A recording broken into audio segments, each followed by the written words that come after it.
je pense qu'on peut parler maintenant peeling ak Mado si l'élément est prêt derrière donc benn xeetuk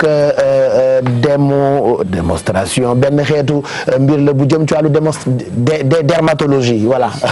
effectivement Pape Cheikh comme ni nga ko waxee donc c'est d'habitude ay dermatologue ñoom ñooy def li nga xamante ne moom moo di peeling donc peeling dafa nekk benn pratique boo xamante ne c'est vrai que Europe dañ koy def mais léegi am na ñenn ñoo xamante ne fii ci Sénégal dañ koy def donc looloo taxoon tey ñu choisir pour expliquer leen procédé boobu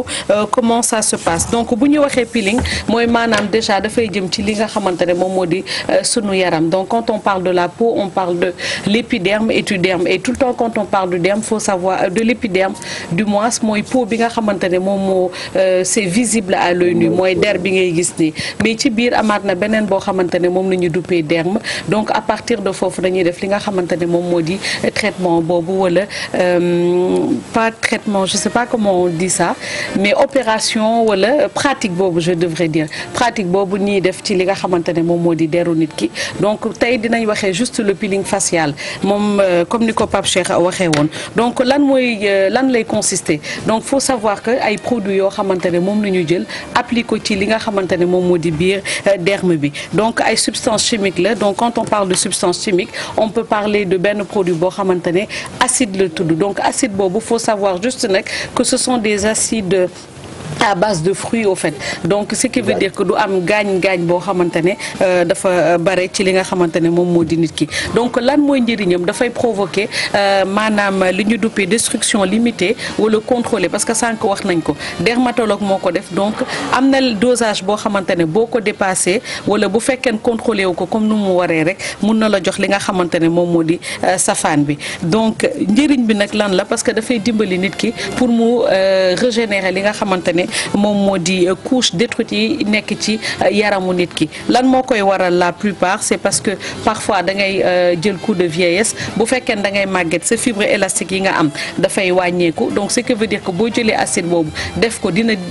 dundalaat bu baax li nga xamante ne moom moo di fibre élastique bi et tout le temps on dit que notre peau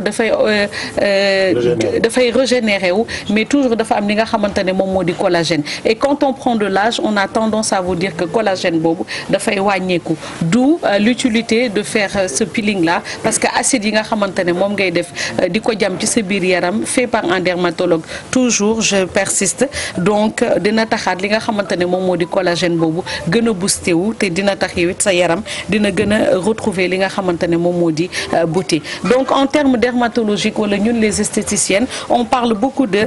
l'héliodermite donc héliodermite boo leen ko diggee mooy maanaam dégâts yi nga xamante ne moom la sunu yaram di am parfois parce que on a le soleil on a les parfois nit ki dina tomber enceinte comme par exemple et quand on tombe enceinte on a toujours des masques de grossesse yoo xamante ne pour mu dem ça prend du temps et parfois ça a tendance à défigurer complètement la personne j'ai parlé aussi des pollutions mooy tout ce qui est poussière tout ce qui est soleil parfois bu yàggee di yar tege ci li nga xamante ne moom moo di sa yaram y en a aussi qui ont des peaux complètement acnéiques mooy maanaam boutons yi nga xamante ne dañ koy am parfois certaines femmes aussi elles ont des microkystes mooy petits boutons yi nga xamante ne boo bësee dafa am benn bouton bu noir boo xamante ne day nekk ci biir massa donc loolu yëpp moom moo tax ñu war a def li nga xamante ne moom moo di peeling boobu parce que ça aide mais faut savoir comme ni ñu ko waxee quand on parle de dermatologue moo koy def c'est parce qu'on utilise des matériels yi ñuy utiliser parfois c'est des aiguilles quand on parle d'injection d'acide c'est parce que da ngay utiliser ay aiguilles yoo xamante ne dañ koy dugal ci biir bu rombee épiderme bi ci biir derme bi ci boppam donc dinañ utiliser ay coton toutes ces choses là mais c'est des séances yoo xamante ne boo koy def pratiquement pour mu mun a am effet on doit le faire durant un mois donc chaque semaine war nga def li nga xamante ne moom moo di benn séance boo xamante ne une séance chaque semaine tu fais pendant un mois donc parfois tu peux le faire 3 fois mais boo demee ba un mois est passé tu vois que ta peau elle a complètement changé mais boo xasee ba def technique boobu aussi on te donne toujours des produits ou bien des crèmes yoo xamante ne toujours à base de cet acide là bi ma leen doon wax 5 pour l'appliquer le soir et ça permet que dafay tenir et puis le produit bi ñu def ci biir dina gën a fixé wu mais nag quand on parle toujours de ces choses là faut savoir que démb ba tey am na donc am na ñenn ñoo xamante ne ils ont l'habitude de le faire mais en utilisant des produits naturels mais du doon xeetu peeling bi nga xamante ne da ngay jël produit bi def ko ci biir mais pot bi nga xamante ne à base de fruits voilà à base de fruits à base de il y a plein de trucs yoo xamante ne on peut citer ça wala yow comme par exemple on peut boo waxee peeling comme exfoliant voilà donc boo waxoon naa leen ko c'est parce qu'on a un masque une peau qui est fatiguée boo xamante ne elle est pas traitée donc toi tu peux te faire ton propre peeling chez toi su boobaa tu perds toute cette mauvaise peau là et tu retrouves une peau boo xamante ne elle est normale parce que comme ni ma leen ko waxee ay yenn produits la donc très simple on peut utiliser le sucre en poudre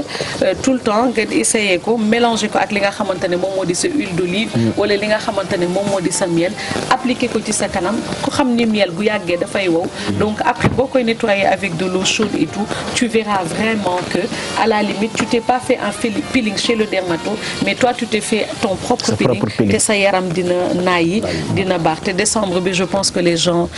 dinañ soxla xeetu oui et puis mais di ko def ci salon esthétique wala dermatologue mooy l'idéal parce que souvent peeling dañu koy def ak ay produits chimiques donc il y a que le spécialiste moo mën a xam dosage bi ak temps bi mu war def sa moo tax sànq ma utiliser les termes là et c'est des trucs yoo xamante ne c'est limité et contrôlé donc ce qui veut dire que nit ki am na noo xamante ne ni mu koy defee bu fekkee ne xelam màccu ci mun na indi dégâts yoo xamante ne mooy loolu mooy d'où voilà la nécessité toujours d'aller chez les spécialistes et de le faire. Voilà très intéressant en tout cas peeling astuce yëpp nag Mado daf koy proposer presque tous les jours en mode Facebook live là on aura di ngeen gën a am temps quand même